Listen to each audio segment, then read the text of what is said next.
네, 슬기로운 라디오 생활 2부 생활에 도움이 되는 숫자 뉴스로 시작합니다. 먼저 첫 번째 숫자는 32,200입니다.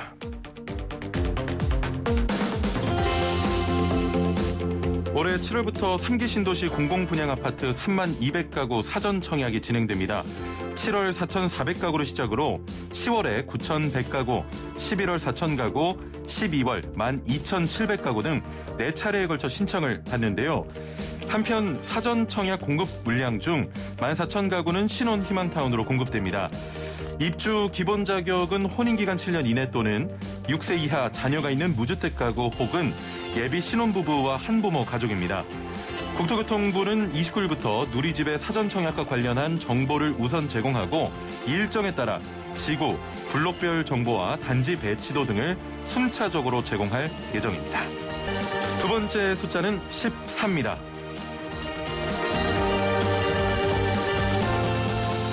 코로나 여파로 눈으로만 즐겼던 이 사이판을 이제는 씹고 뜯고 맛보고 즐길 수 있게 됐습니다. 인천에서 사이판 노선 운항이 1년 2개월, 무려 14개월 만에 열린 건데요. 다음 달 28일부터 제주항공 사이판 노선 운행이 주 1회 운항으로 재개됩니다. 다만 트래블 버블이 시행된 것은 아니라서 사이판에 입국하면 5일간 정부시설에서 의무 격리를 해야 하고요. 한국으로 돌아오면 또 2주간 자가 격리도 해야 합니다. 세 번째 숫자는 58.2입니다. 국민 10명 중 6명이 만성적 울분 상태에 있다는 조사 결과가 나왔습니다. 2021 한국사회의 울분조사 설문에 따르면요. 국민의 58.2%가 중간 또는 심한 수준의 울분을 겪는 이 만성적인 울분 상태에 있는 것으로 조사가 됐는데요. 이는 지난해보다 10.9%포인트 높아진 수치입니다. 사회 정치적 사안이 일으킨 울분 16가지 가운데 가장 울분을 많이 느꼈다고 응답한 영역은 정치, 정당의 부도덕과 부패였는데요. 코로나19와 관련해서는 방역을 방해한 개인이나 집단이 법망을 피하거나 미흡한 처벌을 받을 때가 가장 높은 점수를 기록했습니다. 자, 만성 피로만 있는 줄 알았더니 만성 울분도 있군요. 자, 슬라생이 여러분의 울분을 조금 식혀드릴 수 있도록 좋은 방송으로 보답하겠습니다.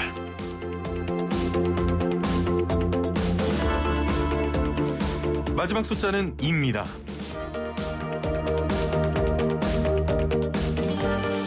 김학범 감독이 이끄는 올림픽 남자축구대표팀의 시작이 좋습니다. 어제 오후 5시 2020 도쿄올림픽 축구 조추첨이 진행이 됐는데요. 우리나라는 온두라스, 뉴질랜드, 루마니아와 이 B조에 편성됐습니다. 강팀으로 불리는 스페인, 독일, 멕시코 등을 피하면서 이 4개 조 가운데 가장 무난하다는 평을 받고 있는데요. 지난 2011 런던 올림픽 영광을 재현해서 이 바로 두 번째 메달을 거머쥘 수 있을지 주목이 됩니다. 7월 25일 오후 8시에 있을 루마니아와의 첫 번째 맞대결을 앞두고 한번 외쳐보겠습니다. 대한민국! 네, 지금까지 숫자 뉴스였습니다. 네, 슬기로운 생활을 위한 생활백서 매주 목요일은 매일 먹는 식품, 건강 찾아주는 약품 제대로 먹고 올바르게 사용하는 방법을 알아보겠습니다. 일본의 후쿠시마 원전 오염수의 해양 방류가 결정이 되면서 수산물과 해양 환경에 대한 우려가 커지고 있는데요. 일본산 수산물에 대한 방사능 검사 확대가 필요하다, 이런 목소리가 높아지고 있습니다. 자, 우리는 어떤 대응을 준비하고 있는지 김솔 식약처 수입식품정책과장 연결해 자세한 내용 짚어보도록 하겠습니다. 안녕하세요. 네, 안녕하십니까. 예.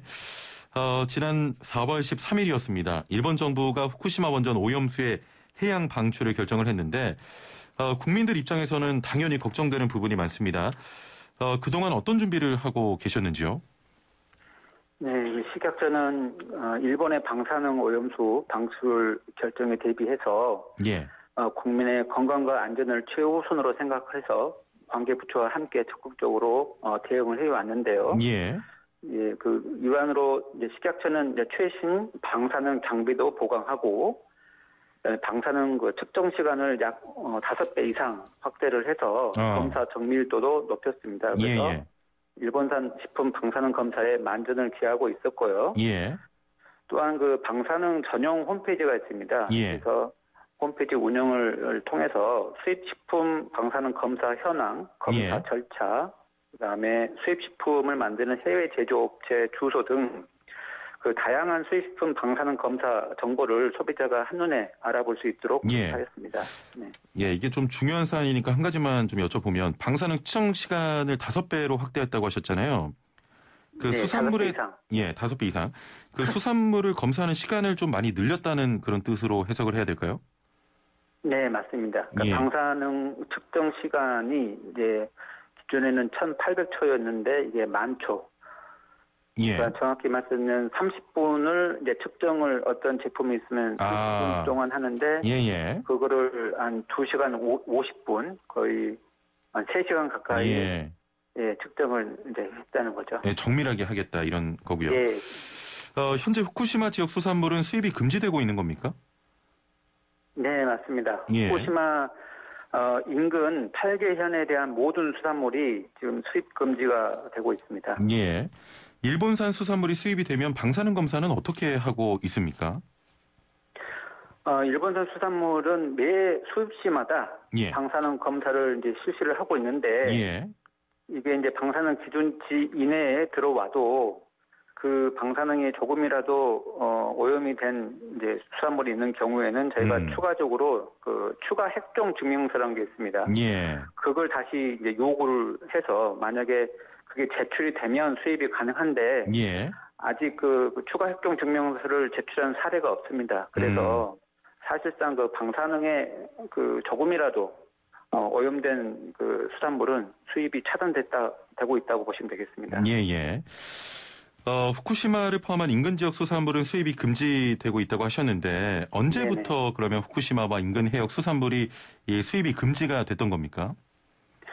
네, 그 동일본 대지진이 이제 2011년 3월에 일어났는데 그때 이제 후쿠시마 원전 사고가 발생했지 않습니까? 그래서 바로 저희는 그 일본산 식품에 대해서 수입 규제 조치를 이제 했는데 수산물의 경우에는 후쿠시마를 포함해서 8개 현 내 50개 품목만 수입 금지를 했다가 2013년 8월에 도쿄 전력의 오염수 배출이 되었다는 그런 발표가 있었습니다. 그래서 그 직후 바로 또 저희가 후쿠시마 주변 8개현의 모든 수산물에 대해서 수입 금지를 했습니다. 네, 그리고 그 수입 금지 조치는 사실 이제 2015년에 일본이 일본산 수산물 수입 금지가 국제법 위반이라고 해서 세계무역기구 WTO에 제소를 했지만 저희가 2019년도에 우리가 최종 승소를 해서 현재까지 8개현 수산물에 대해서는 모든 수산물이 다 수입 금지가 되고 있습니다. 일본산 식품은 매 수입시마다 방사능 검사를 좀 진행하고 있다고 하셨는데 방사능 검사는 어떻게 이루어지는지 또 검사 결과를 누구나 확인할 수 있는지 궁금하거든요.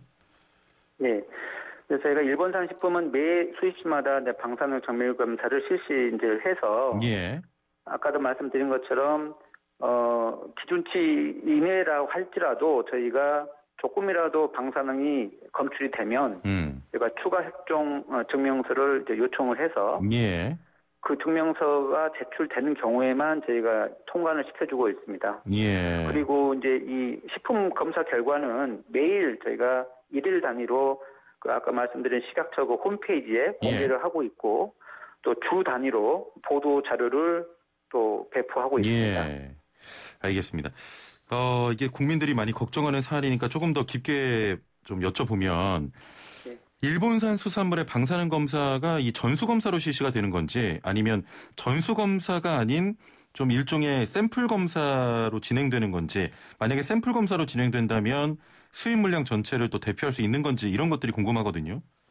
네, 그 모든 그 식품을 다 검사를 이제 해버리면 실제로 이제 그 시장에 유통될 수 있는 제품이 없으니까 모든 그 제품에 대해서 검사를 하지는 않지만 저희가 수입 제품 검사에 필요한 그 검체를 채취를 할 때 그 국제식품규격위원회 코덱스 기준이 있습니다. 그 기준에 따라서 저희가 채취를 하기 때문에 채취해서 검사하기 때문에 저희가 국제적으로도 이제 대표성이 있는 그런 검체를 검사하고 있다고 생각하시면 되겠습니다. 지난 16일이었습니다. 김강립 식약처장이 소비자 단체와 함께 일본산 수산물 방사능 검사 현장을 또 살펴보기도 하셨는데 앞으로 식약처의 방사능 안전관리 계획을 좀 소개해 주시죠. 네, 식약처는 앞으로도 국민 건강과 안전을 최우선 원칙으로 생각하고 있고, 그래서 일본산 수입식품에 대해서는 방사능 안전관리에 한치의 소홀함이 없도록 최선을 다하겠습니다. 예, 알겠습니다. 안전한 먹거리 지킬 수 있도록 앞으로도 애써 주시길 바라겠고요. 오늘 말씀 여기까지 듣겠습니다. 감사합니다. 네, 감사합니다. 네, 지금까지 김솔 식약처 수입식품 정책과장과 함께했습니다. 네, 이어서 알아두면 돈이 되는 노동법 아이돈노 시간입니다. 얼마 후면 근로자의 날입니다. 올해 근로자의 날은 토요일인데요. 기업별로 출근하는 곳도 있고 출근하지 않는 곳도 있지만 이 내년부터는 근로자의 날이 유급휴일이 된다고 합니다. 어떤 기준인지 달력의 유급휴일 기준 자세히 알아보도록 하겠습니다. 자, 방송 들으시면서 노무에 대해 궁금한 점 있는 분들 단문 50원 장문 100원의 유료 문자 샵 0945번으로 보내주시면 되고요. YTN 라디오 유튜브 또 애플리케이션 댓글창도 여러분을 기다리고 있습니다. 자, 소나무 노동법률사무소 김효신 노무사와 오늘도 함께하겠습니다. 노무사님 안녕하십니까? 네, 반갑습니다. 예, 노무사님께서 늘 부담을 갖고 계신다는 퀴즈 다시 한번 좀 드릴 테니까요. 아이고. 잘 들으시고 힌트를 좀 주시면 됩니다. 오늘 힌트 자 이제 좀 한 달 정도 됐잖아요. 그러니까 뭐 매일 하는 것도 아니고 일주일에 한 번 하는 건데 뭐. 네. 자, 또 멋진 힌트를 좀 기대해 보고요. 네네네. 자, 본격 문차창 CPR 프로젝트 슬라생 오늘의 상식 퀴즈.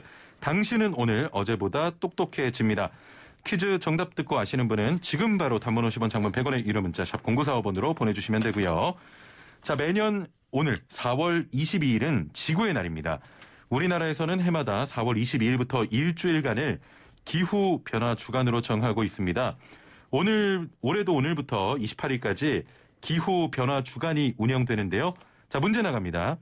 올해 환경부에서 정한 기후변화 주간의 주제는 무엇일까요? 1번 지구회복, 2번 지구정복, 3번 지금 이 순간, 지금 여기. 예. 자, 정답 보내신 분들 중에 추첨을 통해서 선물 드리고요. 한숨을 좀 깊게 쉬신 것 같습니다, 노무사님. 네. 노래는 하지 말까요? 아니요. 그 노래하는 게 아니라 이거는 뭐 다 맞추실 수 있을 것 같은데 별 힌트를 안 주더라도요. 뭐 우주 정복도 아니고 뭐 지구 정복이 뭐 어디다 한단 말이에요. 그거 안 되잖아요. 예. 좀 이렇게 불편하십니까? 아니 그게 아니라 오늘의 그 다른 보기들 3개 중에 2개의 보기는 진짜 선택하시는 분이 없을 것 같아요. 알겠습니다. 네. 뭐 그 정도면 힌트가 충분히 된 것 같고. 매주 목요일이면은 노무상담 아이돈노 노무사님을 또 만나는 시간이라 제가 개인적으로 굉장히 또 반갑고 노무사님과 좀 친분이 있잖아요. 네. 또 하루만 더 좀 있으면 주말이라는 생각에 찌뿌둥한 몸을 이끌고 출근하는 분들도 많으실 겁니다. 목요일 날. 네네. 직장인들 쉬는 날 언제인가 달력 넘길 때마다 좀 은근히 찾아보게 되는데 노무사님은 어떠세요? 그렇죠. 쉬는 날만 기다리고 있죠, 저도. 왜냐하면 저희 가족도 뭐 제가 쉬는 날만 기다리고 있는데요. 다들 뭐 그런 거 아니겠습니까? 근데 아까 저기 그 초반에 멘트 하실 때 이제 우리 근로자의 날을 소개해 주셨는데요. 근로자의 날은 원래부터 이제 유급 휴일이었어요. 이제 내년부터 유급 휴일이 되는 건 5인 이상 사업장에서의 공휴일. 평일에 빨간 날, 그거 조금 착각하신 것 같아가지고 바로 잡아드리겠습니다. 죄송합니다. 제가 그래서 법정 유급휴일은 지금 근로자의 날하고 주휴일, 일주일에 만근하면 일주일에 한 번 주어지는 유급휴일인 주휴일이 기본 휴일이고요. 아까 소개드린 대로 지금 올해 1월 1일부터는 30인 이상 사업장에서 달력에 있는 평일상 빨간 날은 다 유급휴일로 지정됐습니다. 그러면 직원 29명의 회사에서는 평일 빨간 날에도 일을 해야 된다 이런 겁니까? 그렇죠. 지금은 법적으로는 어떤 연차 대차 합의나 회사에서의 약정 휴일, 그냥 우리도 다른 회사들처럼 평일에 빨간 날 국공휴일에 쉬겠다고 어디 사규나 뭐 계약서나 이런 데 규정되어 있지 않은 이상 원칙적으로는 아직까지는 소정 근로일입니다. 네, 그렇습니다. 그렇군요. 네.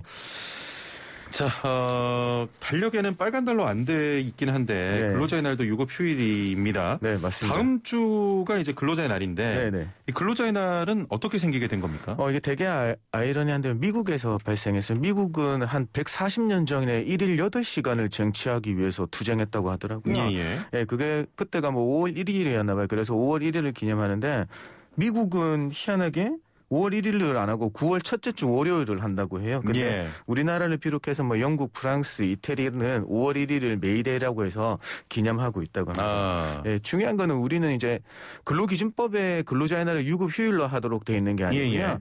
별도로 근로자의 날 제정에 관한 법률을 정해서 5월 1일로 유급 휴일로 한다고 규정을 해놓고 있습니다.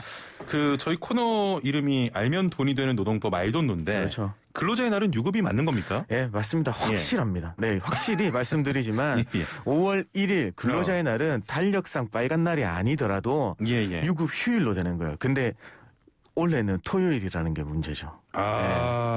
네. 토요일이에요? 그렇죠. 아까 뭐 원래 뭐 달력 해보시면 알겠지만 토요일이에요. 아니 토요일은 원래 쉬는 날이었는데도 추가 수당을 받을 수가 있는 겁니까? 이게 사실 토요일은 우리 월급제 근로자들은 쉬는 날이니까 무급 휴일로서 이제 무급인 거죠. 이런 거 똑같아요. 휴일이 중복이 되면 우리 일요일하고 국공휴일이 중복되면 그냥 별도의 수당이 안 받잖아요. 두 개의 유급 휴일이라도 하더라도 실상으로 무급과 무급 휴무일과 유급 휴일이 중복되더라도 하나만 인정하면 된다고 하니까 무급으로 처리되는 거예요. 별도의 수당을 받을 수가 없어요. 아, 그렇군요. 네.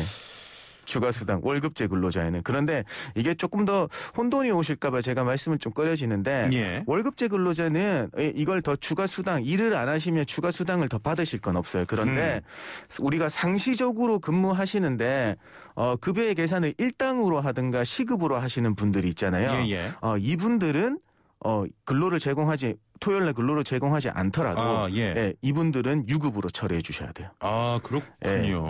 시급이나 1급제 그것도 상시적으로 일해 오시는 분들. 네, 그렇습니다. 저 노무사님께서 제가 노래할 때 그 한숨을 쉬시고 나서 갑자기 그 유튜브 동접자 수가 좀 폭주를 했습니다. 지금 1,400분 넘게 보고 계시고 유튜브로는 노무사님 그 무미건조한 퀴즈 문제에 우회적으로 불만을 표출했다면서 노무사님은 재미없으면 좀 화내는 타입이라고. 왜 이렇게 성격이 까칠하세요? 아니 까칠한 게 아니고요. 좀 어이가 없었습니까? 어이가 없는 게 아니라 노래에서 부르신 게 아니고 두 번째, 세 번째가 야 진짜 이거 틀리면 안 되신다.